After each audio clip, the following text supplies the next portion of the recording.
വാഴ്ത്തപ്പെടുമാറാകട്ടെ. വന്യവൈദികരെ, സ്നേഹം നിറഞ്ഞ ഗുരുക്കന്മാരെ, ആദരണീയരായ മാതാപിതാക്കളെ, എന്റെ പ്രിയപ്പെട്ട കൂട്ടുകാരെ, നിങ്ങൾക്കേവർക്കും സ്നേഹത്തിന്റെ മൂർത്തിമത് ഭാവമായ യേശുക്രിസ്തുവിന്റെ അതുല്യനാമത്തിൽ എന്റെ സ്നേഹവന്ദനം. ഇന്ന് ഡിസംബർ 8 വിശുദ്ധ സഭ യോഹന്നാൻ സ്നാപകന്റെ ജന്മദിനം ഭാരതമായി കൊണ്ടാടുന്ന ദിവസമാണല്ലോ ഇന്നത്തേത്. ഇന്നേ പ്രിയ ദിവസത്തിൽ നിങ്ങളോട് ചേർത്തുകൊണ്ട് അല്പനേരം ദൈവസന്നിധിയിൽ സംസാരിക്കുവാൻ എനിക്ക് തന്ന അവസരം ഓർത്ത് പരമകാരുണ്യവാനായ ദൈവത്തെ സ്തുതിച്ചുകൊണ്ടും ഞാൻ എന്റെ കർത്തവ്യത്തിലേക്ക് കടക്കട്ടെ. ഇന്നത്തെ ചിന്തയ്ക്കായി എവങ്കേലിയോനിൽ വായിച്ചത് വിശുദ്ധ ലൂക്കോസിന്റെ സുവിശേഷം 1-ാം അധ്യായത്തിൽ വിശുദ്ധ യോഹന്നാൻ സ്നാപകന്റെ ജനനത്തെ കുറിച്ചാണ്.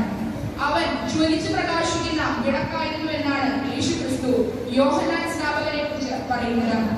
കർത്താവിന്റെ മനുഷ്യാവതാരത്തിന് മുന്നോടിയായിട്ടാണ് യോഹന്നാൻ സ്നാപകന്റെ ജനനം നടക്കുന്നത്.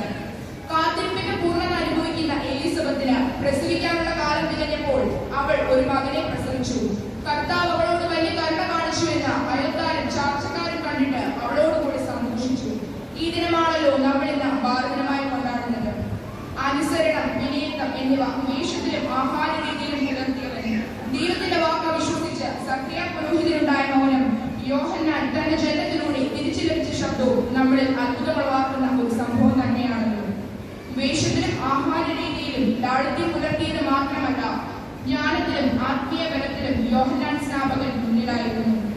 യോഹന്നാൻ സ്നാപകൻ എന്ന പേരിന്റെ അർത്ഥം കൃപാലുവായ ദൈവം എന്നാണല്ലോ.